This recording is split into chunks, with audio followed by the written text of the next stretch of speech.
Life is complex. Join us for the simple gifts of wisdom, love, and delight in the written word.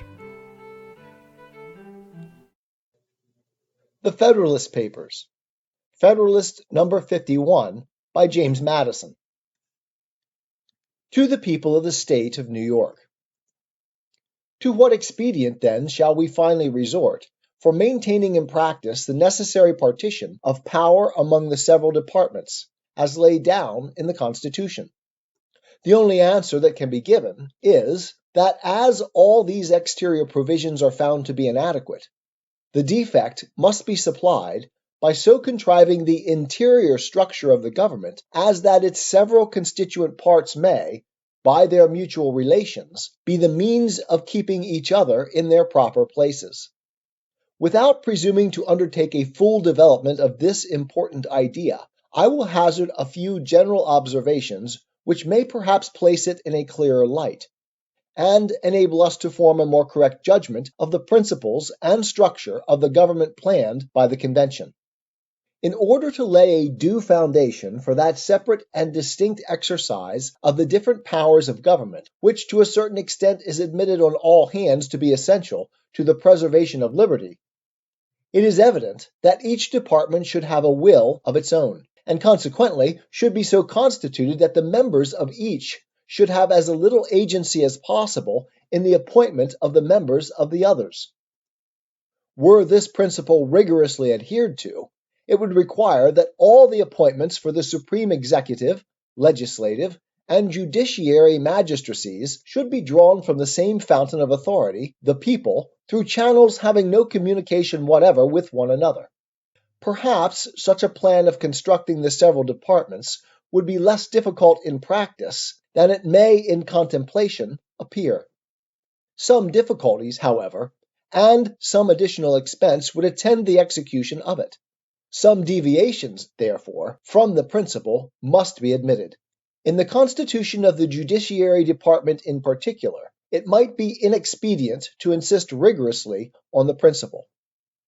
First, because peculiar qualifications being essential in the members, the primary consideration ought to be to select that mode of choice which best secures these qualifications.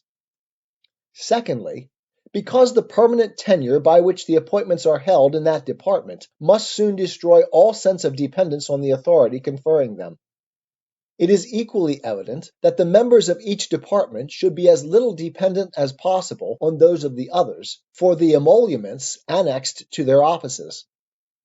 Were the executive magistrate or the judges not independent of the legislature in this particular, their independence in every other would be merely nominal. But the great security against a gradual concentration of the several powers in the same department consists in giving to those who administer each department the necessary constitutional means and personal motives to resist encroachments of the others. The provision for defense must in this, as in all other cases, be made commensurate to the danger of attack. Ambition must be made to counteract ambition. The interest of the man must be connected with the constitutional rights of the place. It may be a reflection on human nature that such devices should be necessary to control the abuses of government. But what is government itself but the greatest of all reflections on human nature? If men were angels, no government would be necessary. If angels were to govern men, neither external nor internal controls on government would be necessary. In framing a government which is to be administered by men over men, the great difficulty lies in this. You must first enable the government to control the governed, and, in the next place, oblige it to control itself. A dependence on the people is, no doubt, the primary control on the government. But experience has taught mankind the necessity of auxiliary precautions. This policy of supplying by opposite and rival interests the defect of better motives might be traced through the whole system of human affairs, private as well as public.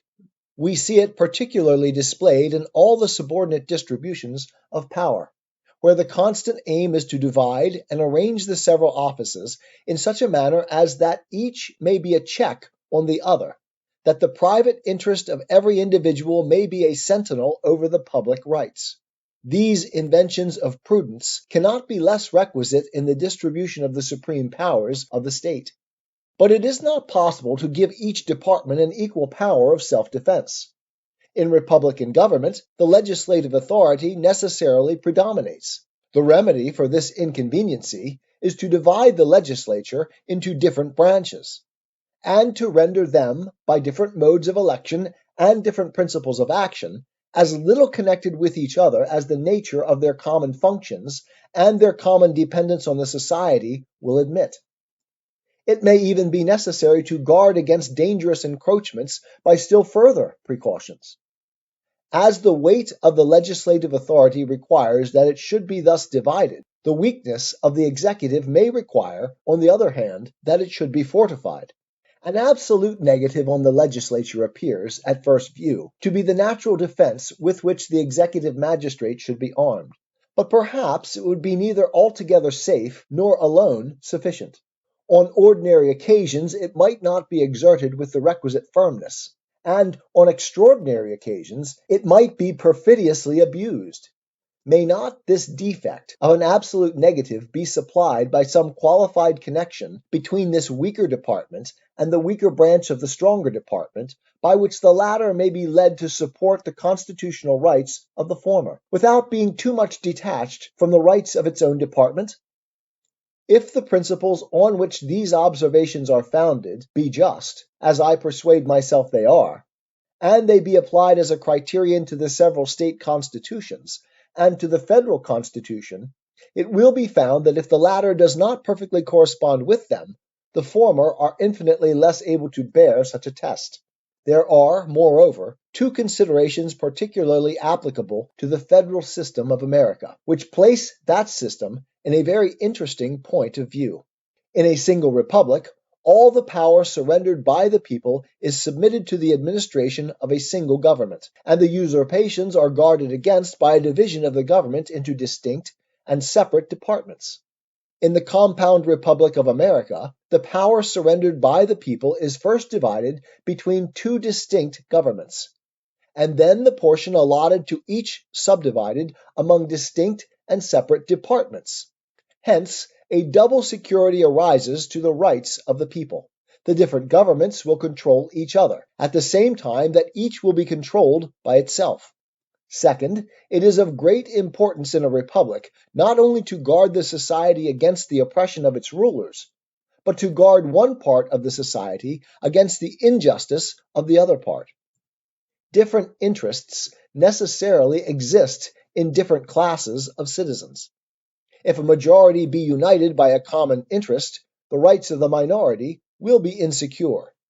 There are but two methods of providing against this evil. The one, by creating a will in the community independent of the majority, that is, of the society itself.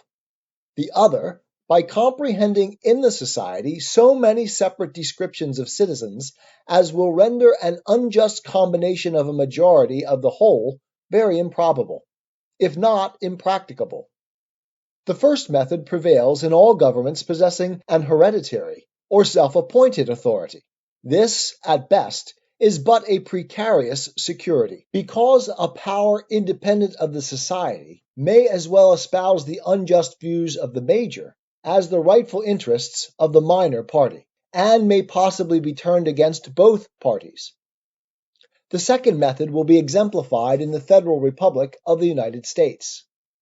Whilst all authority in it will be derived from and dependent on the society itself will be broken into so many parts, interests, and classes of citizens that the rights of individuals, or of the minority, will be in little danger from interested combinations of the majority. In a free government, the security for civil rights must be the same as that for religious rights. It consists in the one case in the multiplicity of interests, and in the other in the multiplicity of sects. The degree of security in both cases will depend on the number of interests and sects, and this may be presumed to depend on the extent of country and number of people comprehended under the same government. This view of the subject must particularly recommend a proper federal system to all the sincere and considerate friends of republican government, since it shows that in exact proportion as the territory of the Union may be formed into more circumscribed confederacies, or states, oppressive combinations of a majority will be facilitated. The best security, under the republican forms, for the rights of every class of citizens will be diminished, and consequently the stability and independence of some member of the government, the only other security, must be proportionately increased. Justice is the end of government. It is the end of civil society. It ever has been, and ever will be pursued until it be obtained, or until liberty be lost in the pursuit. In a society under the forms of which the stronger faction can readily unite and oppress the weaker, anarchy may as truly be said to reign as in a state of nature, where the weaker individual is not secured against the violence of the stronger, and as in the latter state, even the stronger individuals are prompted by the uncertainty of their condition to submit to a government which may protect the weak as well as themselves. So, in the former state, will the more powerful factions or parties be gradually induced by a like motive to wish for a government which will protect all parties, the weaker as well as the more powerful. It can be little doubted that if the state of Rhode Island was separated from the Confederacy and left to itself, the insecurity of rights under the popular form of government within such narrow limits would be displayed by such reiterated oppressions of factious majorities that some power altogether independent of the people would soon be called for by the voice of the very factions whose misrule had proved the necessity of it.